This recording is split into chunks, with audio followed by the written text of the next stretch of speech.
കേരളത്തിലെയും each and every കോർണറിലും Manorama group പ്രസിദ്ധീകരണം പ്രദർശനം നടത്തുക.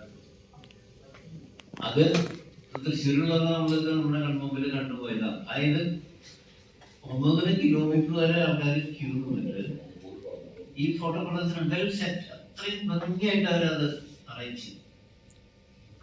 ഫോട്ടോസിനൊക്കെ ഫ്രെയിം ഇട്ട് അടി കൊടുത്ത് അങ്ങനെ ആ രീതിയിലാണ് അത് പ്രദർശനം. അപ്പൊ ആദ്യം അത് ഓരോ ജില്ലാടിസ്ഥാനത്തിൽ ചെയ്തു. പിന്നെ അത് ഉപജില്ലകൾ, അപ്പൊ നമ്മളൊക്കെ വളർത്താൻ അങ്ങനെയുള്ള സ്ഥലങ്ങളിലൊക്കെ ആയിട്ട് ഈ യാത്ര ഞാൻ പ്രചാരമാക്കിയതിനേക്കാളും കൂടുതൽ വർക്ക് ചെയ്യുന്നത് മനോരമയാണ്. പിന്നെ രണ്ടാമത്തെ ഒരു വിഷയമുള്ളത്, ഇതിൻ്റെ ഇടയിൽ എൻ്റെ മൂന്നാമത്തെ ബുക്കിന്റെ യാത്ര കഴിഞ്ഞ് ഞാൻ വന്നപ്പോ ഞാൻ യാത്രയ്ക്ക് പോയിരിക്കുകയാണ് എന്നാണ് കെ സി നാരായണൻ സാറാണ് മറ്റേ ഭാഷാഭൂഷന്റെ സാറിന്. അദ്ദേഹം തൃശ്ശൂർ വന്നപ്പോൾ കറണ്ട് കൃഷി പോയിട്ട് എന്നെ ഒന്ന് കാണാൻ വേണ്ടി അന്വേഷിച്ചപ്പോൾ ഞാൻ യാത്രയിലാന്ന് മനസ്സിലായി. അപ്പൊ ഒരു പുതിയ റേഞ്ചിലേക്കാണ് പോയിരിക്കുന്നത്. അതും ഗവൺമെന്റ് ഓഫ് ഇന്ത്യയുടെ സെലക്ഷനിലാണ്. അപ്പൊ അദ്ദേഹം പറഞ്ഞു, അദ്ദേഹം വന്ന് എന്നെ ഒന്ന് വിളിക്കാൻ പറഞ്ഞു. പക്ഷെ ഞാൻ വന്നു എന്നുള്ള കറണ്ട് കൃഷിയുടെ കോർപ്പറേഷൻ മാനേജർ പറഞ്ഞതനുസരിച്ച് ഈ കെ സി നാരായണൻ സാറിനെ വിളിച്ചു. അപ്പൊ അന്ന് ഞാൻ വിളിക്കുമ്പോ എന്റെ അവസ്ഥ എന്താണെന്ന് വെച്ചാൽ എന്റെ കാലിന്റെ 10 നഖവും പോയി കഴിഞ്ഞിട്ടുണ്ട്. പഴുപ്പ് ബാധിച്ച് ഞാൻ അവിടെ ഗാൻഗ്രീനിന്റെ ചികിത്സയിലേക്ക് ഒരു അടി നിലത്ത് വയ്ക്കാൻ പറ്റാത്ത അവസ്ഥയിലാണ്. അപ്പൊ ഞാൻ യാത്ര ഗംഭീരായിരുന്നു. ഞാൻ ഫോട്ടോസും കാര്യങ്ങളും അപ്പൊ എടുത്ത് വഴിക്കാണ് പറഞ്ഞൊരു കാര്യം, നമുക്കൊന്ന് ഭാഷയിൽ സീനിലേക്ക് ചെയ്ത് കൊടുക്കാം. ആദ്യത്തെ ചാപ്റ്റർ എഴുതി തന്നാൽ അവളുടെ വീട്ടിൽ വന്ന് എനിക്കെന്താ ഇരിക്കാൻ കാലാണ് പോലും പോയാത്ത അവസ്ഥയിലായിരിക്കും. ഞാൻ പറഞ്ഞു, വെരി സോറി, ഇതൊക്കെ ഒന്ന് കഴിഞ്ഞൊന്ന് നടക്കാനാവട്ടെ. എന്നിട്ട് ആരെങ്കിലും ചെയ്തു അവിടെ ഒന്നൊറ്റ കോൾ ചെയ്താൽ മതി, ഒരു ഇൻട്രഡക്ഷൻ മാത്രം തുറക്കും. ഇതിന് പിന്നെ ഒരു മാസം കഴിഞ്ഞിട്ടുണ്ടല്ലോ ഗ്യാപ്പ് ഉണ്ടല്ലോ. അവസാനം ആ നിർബന്ധത്തിന് ഞാൻ വഴങ്ങി. മനോരമ ലേഖനം ഭാഷാഭൂഷണി അടുത്ത മാസം ഇറങ്ങിയത് ഈ ആദികൈലാസത്തിന്റെ മുഖ്യ ചിത്രം വെച്ചാൽ. തുടർന്ന് 22 മാസം തുടർച്ചയായിട്ട് മനോരമ ഈ ആദികൈലാസിയാണ്. ഇത് കേരളത്തിലെ എഡിറ്റോറിയൽ ബോർഡ് രാമാനുജൻ നിങ്ങളൊക്കെ പറയാറുണ്ട്, സർക്കുലേഷനൊക്കെ ഡബിളായി ഇന്ത്യക്കായി പരിസംഖ്യക്കാരും കൂടിയെന്നൊക്കെ പറയാറുണ്ട്. പക്ഷെ എന്തായാലും ഇത്രയും വലിയൊരു ഡിവൈൻ ഡെസ്റ്റിനേഷന്റെ പ്രചരണത്തിന് ബുക്ക് 70-80% ഞാൻ യാത്ര ചെയ്തു. അതും ചെയ്തു മനോരമ. നേരെ മറിച്ച് ഒരു ന്യൂസ് കൊടുത്താൽ അതും കൂടി ഇവിടെ എല്ലാവരും പറയണല്ലോ, അതിടാൻ ഒരു മാതൃകാര് തയ്യാറല്ല. അതിന് കാരണം എനിക്കറിയാം. അപ്പൊ അത് പോട്ടെ. അപ്പൊ ഞാൻ മനോരമയുടെ ഇത്രയും ഡിസ്റ്റിങ്ക്ട് ആയിട്ടുള്ള ഒരു പൊസിഷനിലിരിക്കുന്ന ഒരു സാധനം. അപ്പൊ ആ കണക്ഷൻ പിന്നെ അത് കഴിഞ്ഞ് പിന്നെ ഇതിന്റെ തന്നെ ഇതും 22 മാസം ഇട്ടു. അത് കഴിഞ്ഞിട്ട് അപ്പോൾ ഈ വേറെ ചാപ്റ്റർ എഴുതിയതാകും, അതും 12 മാസം തുടർച്ചയായിട്ട്. അപ്പോ ഒരു ഗ്രന്ഥകാരനെ സംബന്ധിച്ചിടത്തോളം ഇത്രയും വലിയൊരു പബ്ലിക്കേഷൻ ഗ്രൂപ്പില് ഒരു ലിഫ്റ്റ് അവർ തരാന്ന് പറഞ്ഞാൽ ഞാൻ നോക്കുമ്പോ ഞാൻ നടന്ന് ചെയ്ത ഈ യാത്രകളിൽ പക്ഷേ പ്രതിഫലമാവാൻ വേണ്ടിയത്. അപ്പൊ എന്തായാലും ഇനി ചെറിയ ചെറിയ കാര്യങ്ങളാണെങ്കിലും എന്നെ ടച്ച് ചെയ്ത കാര്യങ്ങൾ ഞാൻ പറയാം. ഈ പുസ്തകം അതിപ്പോ 18-19 എഡീഷനായി. ഈ ബുക്കാണ് പെൻഗ്വിൻ ഇന്റർനാഷണലുകാര് ഇംഗ്ലീഷിലാക്കാൻ ആദ്യം തന്നെ ഈ ആദികൈലാസ. അപ്പൊ അവരായിട്ടേക്ക് അവരുണ്ടാക്കി അവരുടെ ട്രാൻസ്ലേഷൻ വർക്ക് ചെയ്യാനുള്ള ഒരു മാഡം അവരത് ചെയ്തു. അവരെ ഒരു കൊല്ലത്തോളം കഷ്ടിയും എഡിറ്റിങ്ങും കാര്യങ്ങളൊക്കെ ആയി. അപ്പോഴാണ് പെൻഗ്വിൻകാര് പറയുന്നത് മനോരമക്കാര് മുഖചിത്രം ആയിട്ട് ആ പതിപ്പൊന്ന് കാണാൻ. അതൊക്കെ കാരണം നമുക്ക് ഫീൽ ചെയ്ത് കൊടുത്തിട്ടുണ്ട്. ഞാനിത് എന്റെ ഉണ്ടായിരുന്നോ? ഞാനിത് എന്നെ തപ്പി നോക്കി, കാരണം ഇത്രയും കൊല്ലം ഇതല്ലേ. ഞാൻ വീണ്ടും വർഷപ്പോഴേക്ക് വിളിച്ചു. 24 മണിക്കൂറിനുള്ളിൽ അവരവരുടെ എന്തോ ആർക്കൈവ് വന്നാണ് അതിൽ ആ ഡേറ്റ് കറക്റ്റ് ഡേറ്റൊക്കെ ഞാൻ പറഞ്ഞിട്ടുണ്ട്. ഇതെല്ലാം ഏറ്റവും മുഖ്യ ചിത്രം. അപ്പോ ആ സേവന മനസ്ഥിതി ഒന്ന് ആലോചിച്ചത് അവർക്കും അതുകൊണ്ട് വളരെ അതൊന്നും കാര്യമില്ല. അപ്പോ പെൻഗിനാട്ടിന് ബുക്ക് ഇറക്കുന്നു, അത് ആധികാരിക അത് ഈ മനോരമ ചെയ്തതായിട്ട് ഭൂരിഭാഗം ചാപ്റ്ററുകളും എത്രയോ ആൾക്കാരുടെ പക്ഷെ എന്നോട് കാണിച്ച ആ ഒരു ദയ ഒരു കാര്യം മനോരമ ഗ്രൂപ്പിന്റെ ഇത്രയും ഇതിലുള്ള ഒരാളിരിക്കുമ്പോൾ ഞാൻ പലപ്പോഴും ഞാൻ പറയാത്ത പല വ്യക്തികളും ബാക്കി ഒരു പത്രങ്ങൾ പോലെ ഒരു വരി പോലും നേരെ മറിച്ച് ആദികൈലാസം കഴിഞ്ഞ് ദേവഭൂമി വന്നു, പിന്നെ ഡാക്കിമാരുടെ ഹൃദയഭൂമി വന്നു. ഇതൊക്കെ വരുമ്പോഴും ആ റിലീസിന്റെ സാഹിത്യ അക്കാദമി അല്ലെങ്കിൽ തിരുവനന്തപുരത്ത് പരാജയപ്പെട്ടാരത്തിലൊക്കെ നടക്കുമ്പോൾ അപ്പോ ഞാനെന്തൊരു യാത്ര ചെയ്യാൻ കുറെ യാത്ര ചെയ്തു, കുറെ നടന്നു, സ്ട്രഗിൾ ചെയ്തു. പക്ഷെ എപ്പോഴും നമുക്ക് ഒരു സപ്പോർട്ട് വേണം. സപ്പോർട്ടില്ലെങ്കിൽ ഇതൊന്നും അറിയില്ല. ബുക്ക് വായിച്ചപ്പോ പറഞ്ഞ മാതിരി കഴിഞ്ഞ ഓഗസ്റ്റില് എന്റെ ബുക്കുകളുടെ 120ഓളം ഇംപ്രഷൻസ് കഴിഞ്ഞു. ഇംപ്രഷൻസ് നേരത്തെ പറഞ്ഞത് അതല്ല, പതിപ്പാണത്. യാത്രയുടെ കാര്യം അതുമാതിരി തന്നെയാണ്. അപ്പൊ ഇത്രയധികം യാത്ര ചെയ്തു, ഇത്രയധികം മലയാളികളെ പുസ്തകം ഏറ്റുവാങ്ങി. ശരിക്കും ഞാൻ പറഞ്ഞ മാതിരി ഇങ്ങനെയൊക്കെ ചില ഇടപാടുകളുണ്ട്. പിന്നെ എന്തെങ്കിലും പൈതൃകമായിട്ട് ഞാൻ തുടക്കത്തിലെ കണക്റ്റഡ് ആണ്. പൈതൃകത്തിന്റെ അവാർഡ് എനിക്ക് തന്നത്. അപ്പൊ ഞാൻ ഇന്നാണ് ഞാൻ ചോദിക്കുന്നത്. ഞാൻ എന്റെ അവാർഡ് സംഖ്യ 10,001 രൂപയില് 1 രൂപ മാത്രമേ എടുത്തുള്ളൂ. അപ്പൊ അത് ഞാൻ ചോദിച്ചു കുറവാരോട്. അപ്പൊ അല്ല, എന്റെ കയ്യിലുള്ളത് ചാരിറ്റിക്ക് അത് ഉപകരിക്കട്ടെ എന്ന് വെച്ച്. അപ്പൊ ഈ കൂട്ടായ്മയിൽ ഞാൻ പലപ്പോഴും പങ്കെടുത്തിട്ടുണ്ട്. ഇതുകൊണ്ടിപ്പോ ഇതിന്റെ സംഘാടകർക്ക് വലിയ ഗുണോ കാര്യങ്ങളോ പേരോ പ്രശസ്തിയോ ഉണ്ടായിട്ടൊന്നല്ല അവർ ചെയ്യുന്നത്. പക്ഷെ ജീവിതത്തിന്റെ വിവിധ തുറകളിലുള്ള ഇതിനൊന്നും ഒരു എക്സ്പോഷർ കിട്ടാതെ നിൽക്കുന്ന നിരവധി പേരുണ്ട്. ചിലപ്പോൾ ഇതിലൊരാളാവും പിന്നീട് ഇപ്പോ നല്ല എഴുത്തുകാരി വരിക. ആ പ്രോത്സാഹനം കൊടുക്കാൻ അതുമാതിരി ഒരുപാട് ആവശ്യത അനുഭവിക്കുന്ന ആൾക്കാരുണ്ട്. ഒരു കൈ സഹായം, അതാണ് അതിന്റെ മൂല്യം. അപ്പൊ അതിനുവേണ്ടി ഡെഡിക്കേറ്റഡ് ആയിട്ടുള്ള ഒരു സെറ്റ് ഓഫ് ആൾക്കാരുണ്ട്. അതാണ് ഈ ഗുരുവായൂരിന്റെ. ഞാൻ സാധാരണ ഒരുപാട് മീറ്റിംഗ് ഉണ്ടായിരുന്നു. അപ്പൊ അതിലൊക്കെ അറ്റൻഡൻസ് കുറവാണ്. എന്റെ ഫംഗ്ഷനല്ല, ഞാനത് ബുക്ക് റിലീസിന് പോയി തരാറാണ്. അവിടെ മനോരോടെ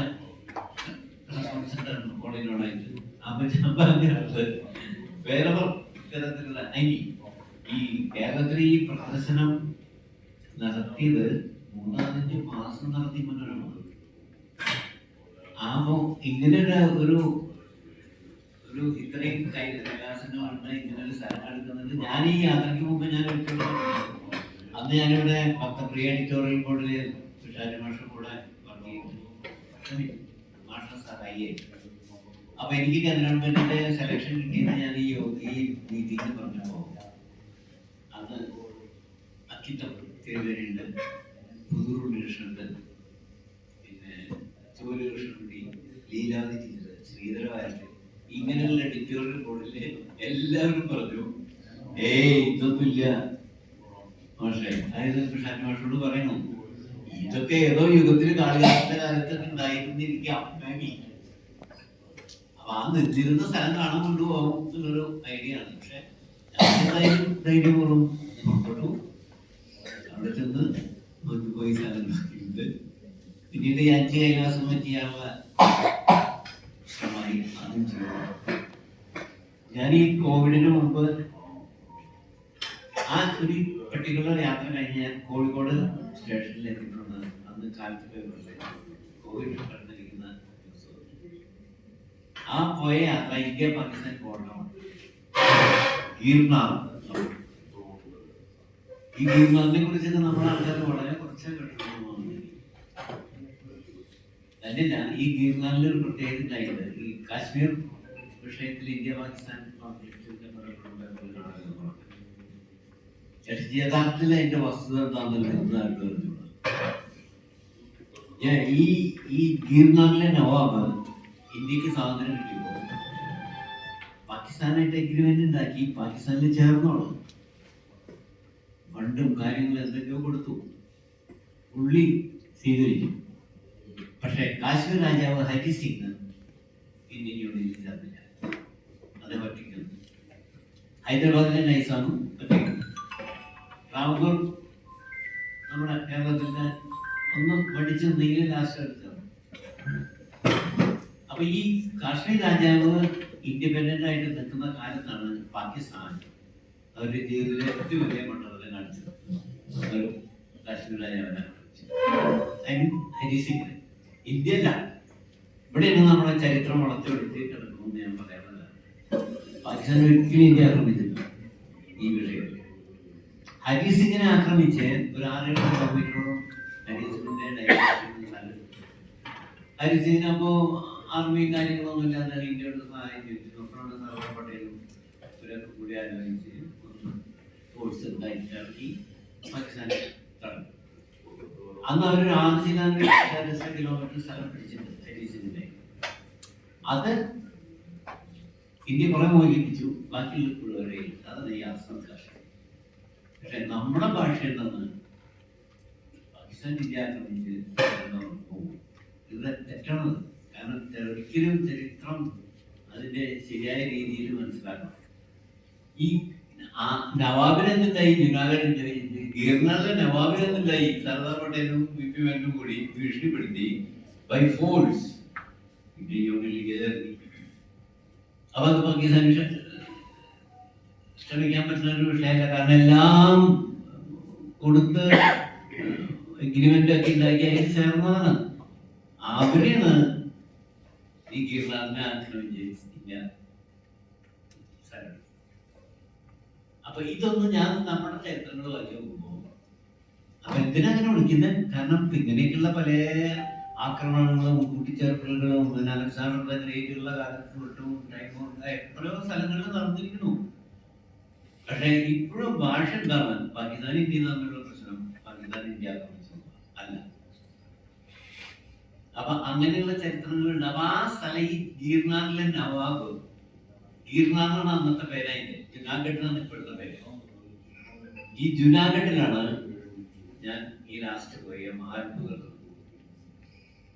അതിലെ ഒരു പർവ്വതത്തിന്റെ മുകളിലേക്ക് 9,999 സ്റ്റെപ്പുകൾ കരിങ്കല്ലുകൊണ്ട് ഡ്രസ് ചെയ്ത കരിങ്കല്ല് ഒരു അടി ഉയരത്തിലുള്ള സ്റ്റെപ്പ് ചെയ്ത കരിങ്കല്ലുകൊണ്ട് 9,999 സ്റ്റെപ്പുകൾ മുകളില് ടെമ്പിൾ ഉണ്ട്.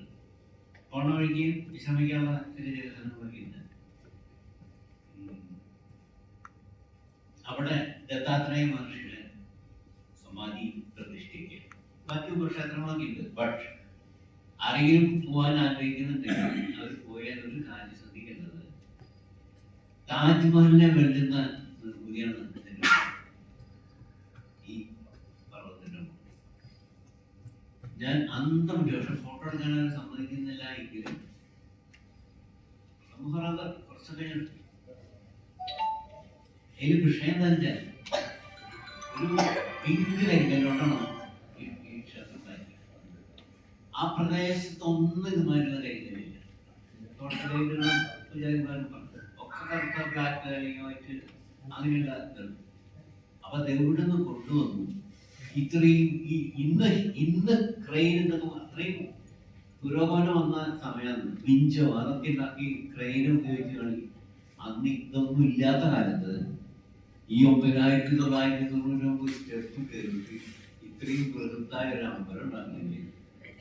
അതിന്റെ പിന്നിലെ ശ്രമം ആലോചിച്ചു. ഇന്ത്യയുടെ ഓരോ സ്ഥലങ്ങളിലും സഞ്ചരിക്കുമ്പോൾ ഇതുമാതിരിയുള്ള വിസ്മയങ്ങളുടെ ഒരു കൂടാണ്. അപ്പൊ എന്റെ 6-7 പുസ്തകം വിവരിച്ചിരിക്കുന്നത് ഇതാണ്. 6ാമത്തെ പുസ്തകം ഇത് മനോരമ പബ്ലിക്കേഷൻ ആലോചിച്ച് നോക്കൂ. അതിന് അവർക്ക് വിഷുക്കണിയില് ഓണപ്പരിപ്പില് ഭാഷാപുഷ്ടി ഇതിൽ കൊടുത്ത 5 ലേഖനങ്ങളാണ് മനോരമ ബുക്ക് ഡിവിഷൻ തുടങ്ങിയപ്പോൾ ആദ്യമായിട്ട് അവരുടെ എഡിറ്ററും അവർ വന്ന് എന്നോട് ആവശ്യം സന്തോഷം. അപ്പോ അതിലും 5 യാത്രകൾ തുടർന്ന് 5 ഹിമാലയങ്ങൾ മാത്രം വായിച്ചു വരുന്ന ആലോചിച്ച് നോക്കുക. അതൊക്കെ മനോരമയിൽ വന്ന വിഷയങ്ങൾ തന്നെയാണ്. ബുക്കാക്കി റണ്ണിങ് കൈപ്പ് ഒരു 3 വർഷം കഴിഞ്ഞപ്പോൾ തന്നെ. അപ്പൊ ഏതായാലും ഇവിടെ ഇതുമാതിരൊരു ക്വിസും പരിപാടിയും അതും ഇതൊക്കെ നടത്താനും ഇങ്ങനെയുള്ളൊരു അവയർനെസ് ഉണ്ടാക്കാനും ഒക്കെ ഇത്തരം സംഘടനയ്ക്ക് ഞാൻ പറഞ്ഞില്ലേ അതായത് തിരുതറാണ് വെച്ചിരിക്കുന്നത്. എത്ര കാലത്ത് നമ്മളൊക്കെ ചെയ്യുന്നു നമുക്ക് പറയുന്നില്ല. നമ്മളുള്ള കാലത്ത് നല്ല മാതിരി പ്രവർത്തിക്കുക, ഒരു യങ് ജനറേഷനെ വാർത്തെടുക്കാൻ, പ്രത്യേകിച്ച് വായനയിലേക്ക് കൊണ്ടുവരാൻ. അതും കൂടി ഞാൻ പ്രത്യേകം പറയുന്നത് എന്താണെന്ന് വെച്ചാൽ ഇപ്പൊ ഒക്കെ ഈ സാധനം ഊണ് കഴിയുമ്പോ തൊട്ട് ഇത് നോക്കി ഇത് ഞെക്കി പിടിച്ച് തപ്പി ഇതാക്കിയിട്ട് നോക്കും. വായനയ്ക്ക് വായന തന്നെ വേണം. അത് നമ്മളുടെ വികാസം പല രീതിയിലുണ്ടെന്നുള്ളത് ഞാൻ പറഞ്ഞത്. 1.5 കിലോ 400 കിലോ തൂക്കം വരുന്ന ഒരു ബ്രെയിനാണ്. ഞാൻ അതിന്റെ പുസ്തകത്തിൽ ലേറ്റസ്റ്റ് ബുക്കിൽ പറഞ്ഞിട്ടുള്ളത്. ഇതൊക്കെ ക്വാണ്ടം ഫിസിക്സുകാരും നോബൽ സമ്മാനം നേടി അഗ്രഗണ്യരായിട്ടുള്ള ആൾക്കാരും ഒക്കെ പഠിച്ച് എഴുതിയ വിഷയങ്ങളാണ്. അപ്പൊ ഒരാളുടെ ബ്രെയിനില് ഇപ്പൊ ഈ 1.25 കിലോ തൂക്കം വരുന്ന ബ്രെയിനില് ഇതിന്റെ ചിന്തകളുടെ ബിറ്റുകളുടെ കാര്യങ്ങൾ ആലോചിച്ച് കഴിഞ്ഞാൽ നമ്മൾ തല ചുറ്റി പോകും. അപ്പൊ എത്ര ജന്മം എടുത്തുണ്ടോ അതുവരെ ഇതില്. അപ്പൊ ഈ സ്ഥിരകൾ ബാക്കി എല്ലാ ഭാഗങ്ങൾക്കും നമുക്ക് എക്സസൈസ് ഉണ്ട്. കണ്ണിന്റെ എക്സസൈസ് കണ്ണിന്റെ മംഗളങ്ങളൊക്കെ ആക്കാം, ചെയ്താക്കാം. മറ്റേ ഫിസിക്കൽ എക്സസൈസ് കാര്യങ്ങളൊക്കെ ചെയ്യാം. എക്സസൈസ് ഇല്ലാത്തൊരു സാധനം ഈ തലയോട്ടിയുടെ ഉള്ളിൽ ഈ ബ്രെയിൻ സിസ്റ്റം. ഈ നാഡീവ്യൂഹങ്ങൾക്ക് എക്സസൈസ് വേണമെങ്കിൽ അതിന് ചിന്തകളെ കൊണ്ട് ഉത്തേജിപ്പിക്കും. ഇതൊക്കെ യോഗയുടെ ഒരു പാർട്ടാണ്. ഞാൻ യോഗയെ കുറിച്ച് പലപ്പോഴും ഇവിടെ പറഞ്ഞിട്ടുണ്ട്. പക്ഷെ to be frank with you, യഥാർത്ഥ യോഗയല്ല നമ്മളോട് പ്രാക്ടീസ് ചെയ്യും. യോഗയുടെ തന്നെ ഒരു 10% വരുന്ന ഫിസിക്കൽ എക്സസൈസ് ആണ് സാധാരണ ഇവിടെ കണ്ടുവരുന്നത്. Another 90% is still untamed ആയിട്ട് വരുന്നതാണ്. അപ്പൊ ഈ സൂക്ഷ്മ ശരീരത്തിന് നമുക്കൊരു സൂക്ഷ്മ ശരീരം ഉണ്ടെന്നുള്ളത് ഇപ്പൊ ആൽബർട്ട് ഐൻസ്റ്റൈൻ ഒക്കെ ഉള്ള കാലത്ത് തന്നെ അതിന്റെ തിയറികളും കാര്യങ്ങളും പുറത്തു വന്നു. അപ്പൊ ഈ സൂക്ഷ്മ ശരീരത്തിനെ ഇണക്കിയെടുക്കുന്ന ഒരു സമ്പ്രദായമാണ്. അല്ലാതെ ഫിസിക്കൽ എക്സസൈസ് അങ്ങനെ ഒരുപാടുണ്ട്. അതൊക്കെ that is to develop your body. ആരോഗ്യമുള്ള ശരീരം ഉണ്ടായാലേ ഇത് പ്രാക്ടീസ് ചെയ്യാൻ പറ്റുള്ളൂ. അതിനു വേണ്ടിയുള്ളതാണ് ഈ എക്സസൈസ്. ഇപ്പൊ യോഗ ക്ലാസ്സിൽ ഞാൻ എടുത്ത് തുറന്നു പറയുന്നതിന്റെ കാരണം എന്താണെന്ന് വെച്ചാൽ അങ്ങനെ ഒരുപാട് ആൾക്കാർ തെറ്റിദ്ധരിച്ച് ചെയ്യുന്നത്. അത് ചെയ്തോട്ടെ, it's good. But transcendental form of മെഡിറ്റേഷനിലേക്ക് വരാനുള്ള ഒരു പഠനമാണ് യോഗ, അതീന്ദ്രിയ അവസ്ഥയിൽ. അപ്പൊ അതിന് നമ്മള് തയ്യാറാകുമ്പോഴാണ് ഈ നമ്മുടെ ബോഡിയിൽ എടുക്കുന്ന ഈ സൂക്ഷ്മ ശരീരം എന്ന് പറഞ്ഞാൽ നമുക്കറിയാം. ആൽബർട്ട് ഐൻസ്റ്റൈൻ ഇതിനെ ഡിഫൈൻ ചെയ്തത് എന്താ? It is N energy molecular structure. ഊർജ കണങ്ങളുടെ ഒരു കൂമ്പാരമാണ് ഈ സൂക്ഷ്മ ശരീരം. ഈ സൂക്ഷ്മ ശരീരത്തിന്റെ ഈ ആറ്റം കണങ്ങൾ എന്താ? Electron, neutron.